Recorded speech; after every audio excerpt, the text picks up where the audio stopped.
Halo, selamat datang di channel Materialien supaya ilmu material tidak menjadi alien.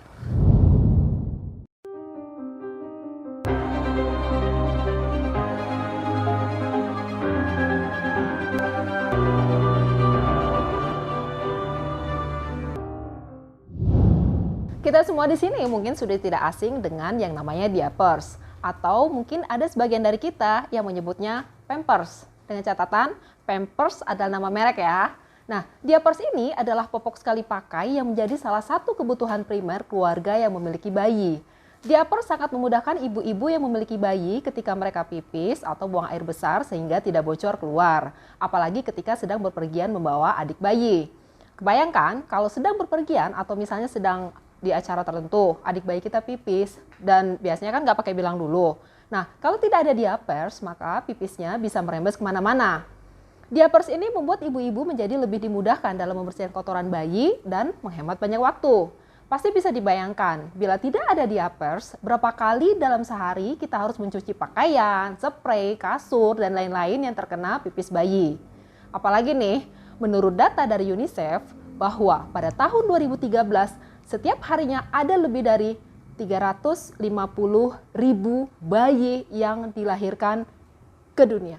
Ya, dan di masa COVID saat ini, diperkirakan bayi yang akan dilahirkan lebih banyak lagi karena sebagian besar aktivitas dilakukan di rumah.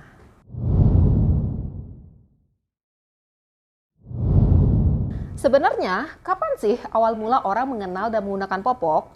Nah, dahulu kala diyakini bahwa manusia menggunakan kulit hewan yang diisi dengan berbagai bulu binatang sebagai celana bayi.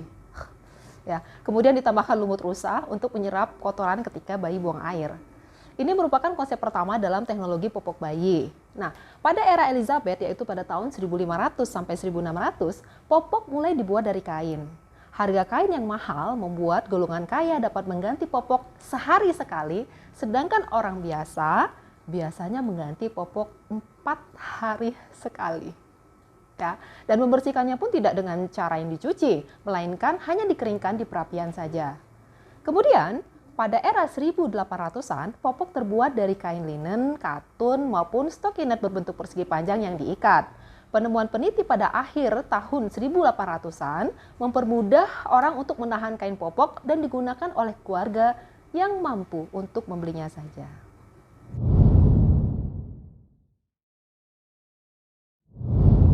Penemuan popok modern pertama dilakukan oleh seorang ibu dari Amerika bernama Marion Donovan. Sebelum penemuannya, dia dibuat lelah setiap bayinya buang air.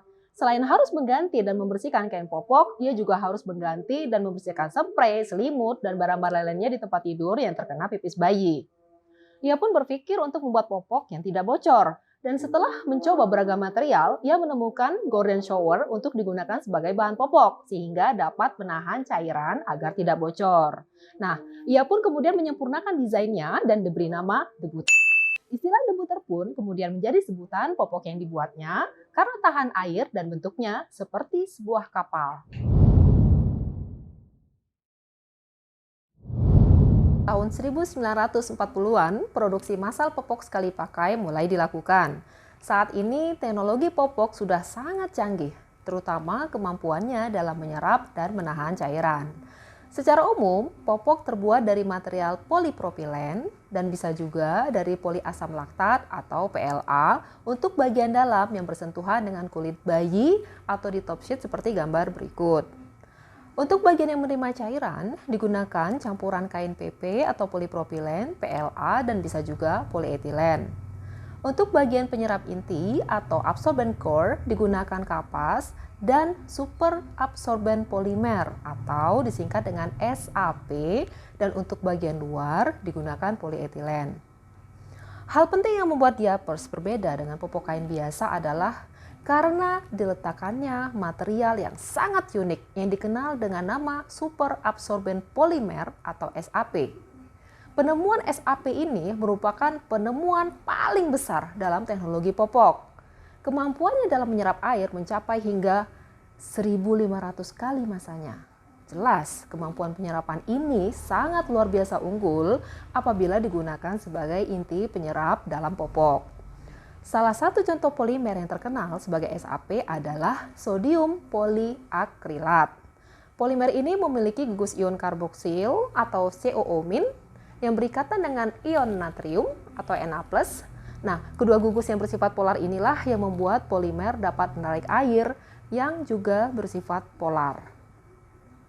Struktur crosslink di dalam SAP antar rantai mencegah SAP larut sehingga menyerap cairan dalam jumlah yang banyak dan kemudian terbentuk tekstur yang menyerupai gel.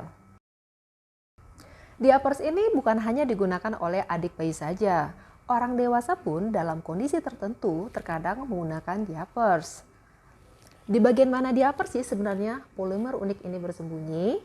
Nah, berikut pasukan materialien akan menginvestigasi dan menemukan persembunyiannya. Karena material ini bentuknya adalah serbuk yang cukup kecil, pasukan materialien juga akan mendemonstrasikan proses kerja material unik ini, atau yang kita kenal juga dengan spesial polimer karena daya serapnya yang luar biasa.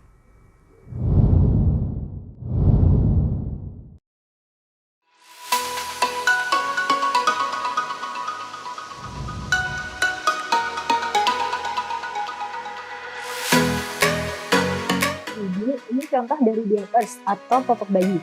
Bagian luar diapers dibuat dari material polietilen atau polipropilen atau poliasam laktat. Sementara bagian dalam yang bersentuhan langsung dengan kulit dibuat dari material polipropilen atau poliasam laktat. Sekarang kita akan coba melihat isi di dalam diapers atau popok bayi ini.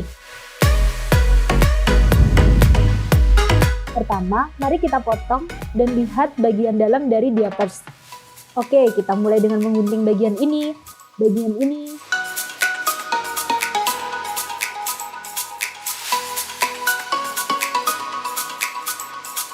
bagian ini, dan bagian ini.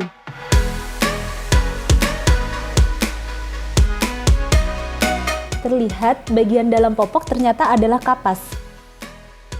Namun, apakah ini kapas biasa? Mari kita lakukan investigasi lebih lanjut. Di sebelah kiri adalah kapas biasa. Dan di sebelah kanan merupakan kapas yang kami peroleh dari diapers. Keduanya dengan berat yang sama ya.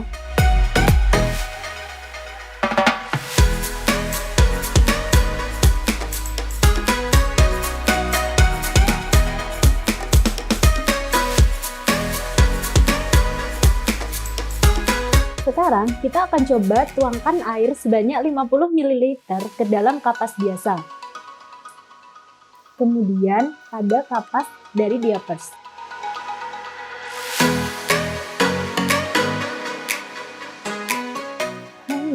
Ternyata tidak terlihat perbedaan. Kita tambahkan lagi air sebanyak 50 ml pada kapas.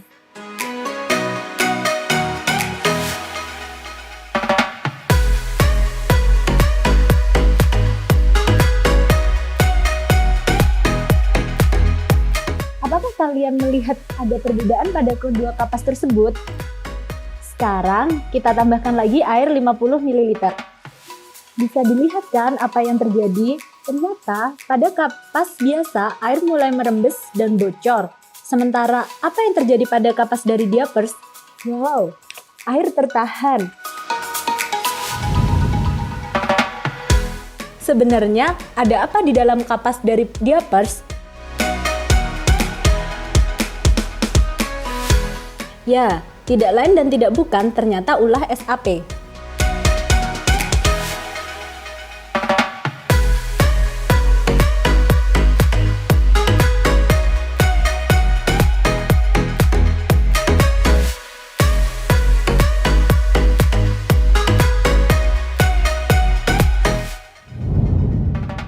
Sekarang, mari kita lihat sebenarnya apa yang terjadi ketika SAP ditambahkan air.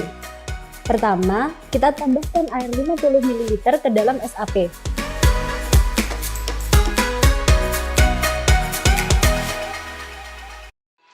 Terlihat SAP menyerap air. Sekarang kita lihat dalam versi yang lebih lambat.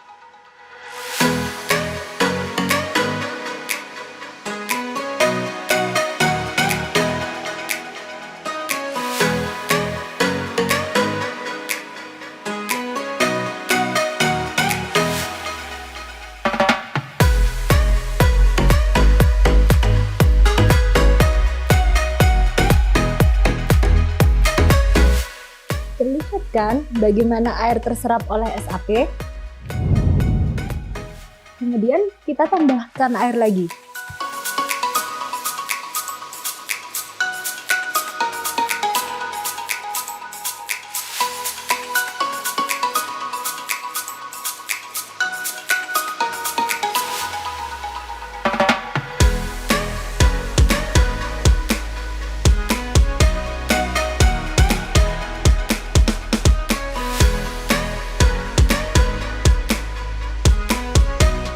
SAP masih mampu menyerap air.